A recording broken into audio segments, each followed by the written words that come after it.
Hello YouTube friends, it's Dale from whatever the weather may be.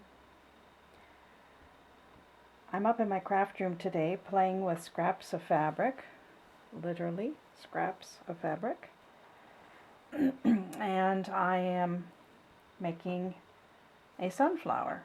No surprise there, huh? If I can find my phone, here we go. I'll show you sort of what I'm doing. I don't know if you can see that, maybe you can't.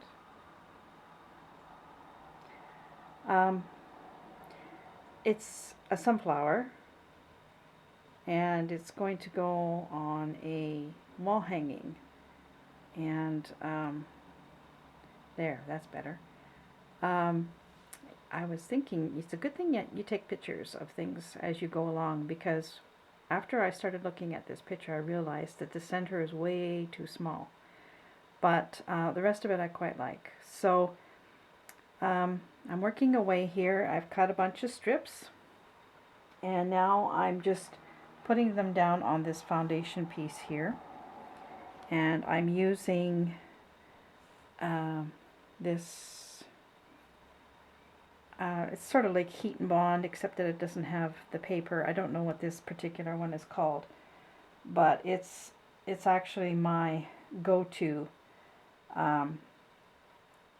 when I'm using anything like this, that I'm actually doing some applique type work. I like this one the best because it doesn't leave a big bulk. I find the ones that are attached to the paper, like heat and bond, are very stiff, and they leave quite a bulky piece behind your fabric. So I like this finer one. Now I'm just layering these pieces. These are the outside pieces. So I'm just layering them and just attaching them right at the top here, because I'm going to have shorter pieces to go over them. I'm going to build it out and out and out. Now, this idea came from a painting. I saw a painting, I think it was on Pinterest or someplace like that, of a sunflower, and it was done in multimedia type of thing. It had some fabric, it had paint, it had paper. It was actually quite lovely, and I just liked the look of it, and I was going to do the same thing basically with fabric, and use yellow fabric, brown fabric, all these colors of fabric, but then have the odd petal in a fabric that had like a print on it, like a paper, newspaper type print. But I live in the country and I don't have access to, numerous fabric shops, and I had nothing that I could use for the fabric part, or the paper print part. So I changed my mind and I decided I would just do something like this instead. So this is going to be a little wall, not a little wall hanging, actually it's going to be a long, tall wall hanging. I'm thinking perhaps 5 to 6 feet tall. And this sunflower is going to sort of go over the top and go over the sides, I believe. And I'm not quite sure how I'm going to adhere it, but I'll think of something. And this is sort of my style of quilting. I'm not at all a traditional quilter. I very seldom will follow a pattern. I've tried following patterns and I can never stick to them. I always end up changing them, or I give up because I end up not liking what I'm doing. So I much prefer to create my own messes, and I have a lot of scraps, and so I like to use up what I have. I don't, like I said, I don't have a lot of options as far as fabrics and things like that. I don't get to fabric stores very often, so I use up my little bits of scraps on projects that I can design myself. I'm hoping that this is going to turn out, and if it doesn't, it's no big deal, because really it's just scraps. These are pieces that most people would throw in the garbage, I'm quite sure. And I don't throw very much in the garbage. I try and use every little piece of fabric that I have. And I do a lot of very tiny work, such as I've shared my mug rugs before. They're very small pieces of fabric, and I use up a lot of my scraps that way. So I'm just about finished putting these longer pieces on, and then I'm going to start putting the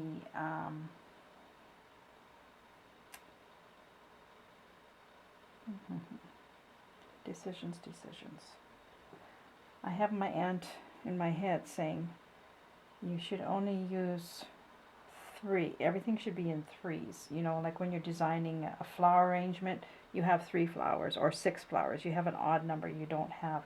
So that's why this brown, even though it's a different color, I don't know that I'm going to be using that one. So, but I do have this. I can put this somewhere. Maybe there. Yep, that's a good place for it. I'm just winging it. There's no pattern here, no rhyme, no reason. I'm just playing with my fabric.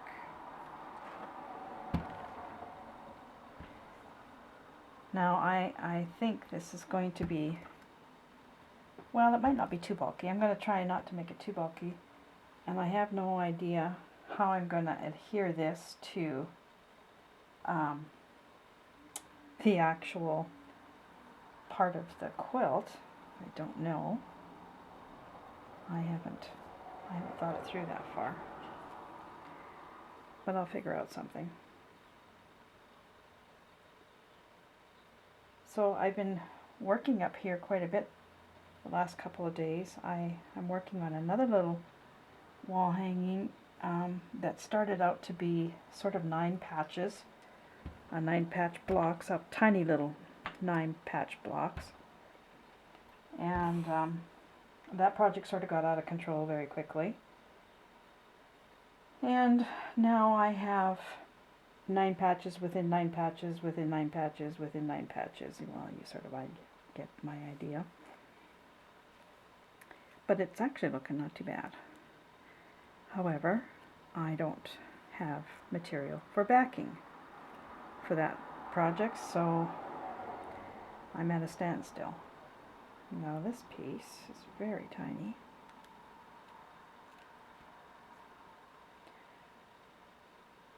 So once I get all these pieces put down,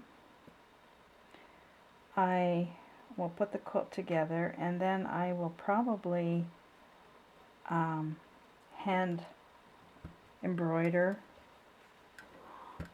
around the center part, I'm thinking, just to make it look a little bit more realistic.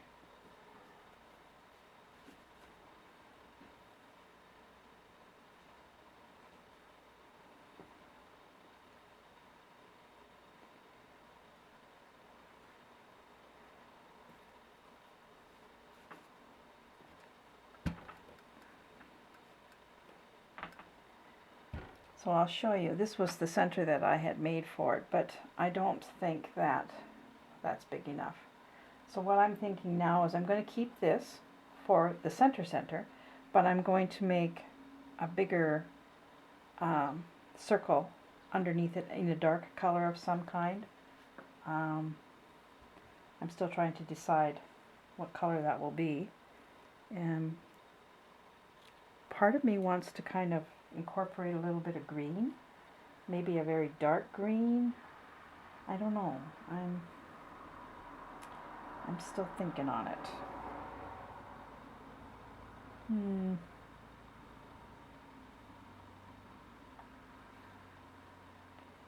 Yep.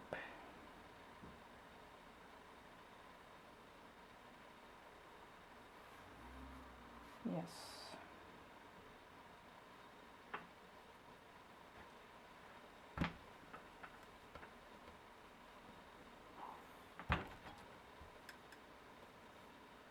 So, there we have the big ones. Now,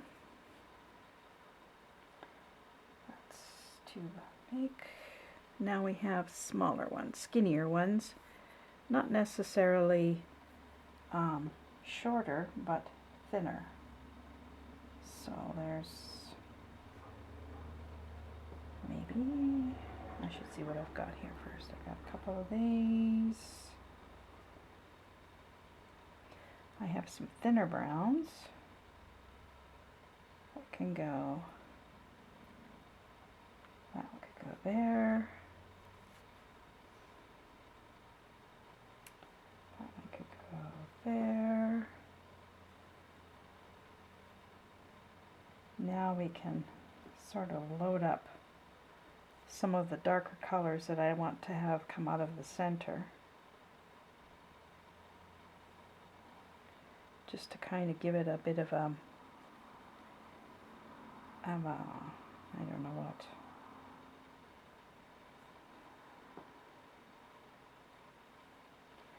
So I need tiny, tiny little pieces of this stuff. I guess you could also use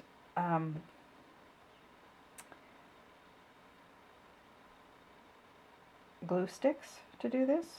I'm pretty sure that would work just fine.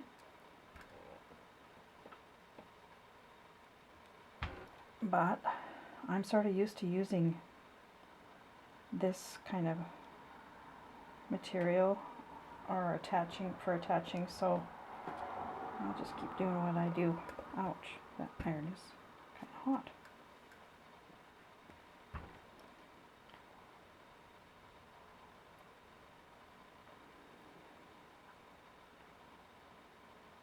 That piece is too wide.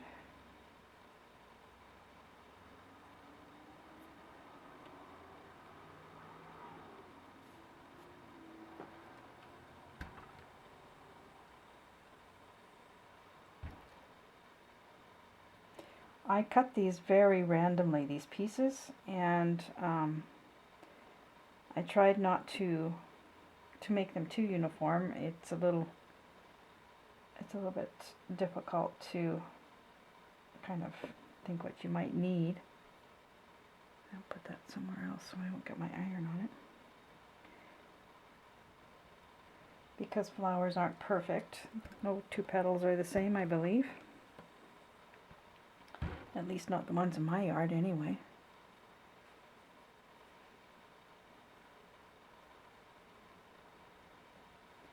So you can see what I'm going to do. I'm going to layer different lengths now in here.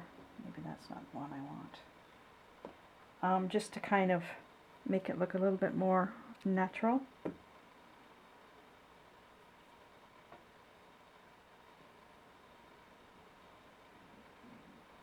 I actually spent quite a bit of time outside looking at my sunflowers before I did this. I was studying them. Oh, I got a piece of that stuff there. I don't want to catch my iron on it.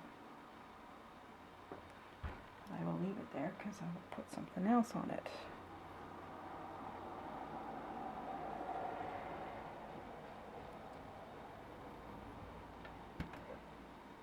And I spent quite a bit of time studying the sunflowers just to see how the petals were formed on the plant. What happened to my little piece?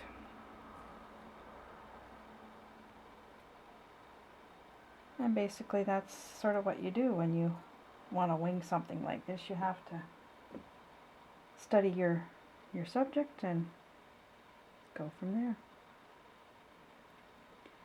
So I'm going to end this video now while I do this, and I'll come back with another video showing you the finished product. I hope you enjoyed this. Wish me luck. I'll talk to you again real soon. Bye for now.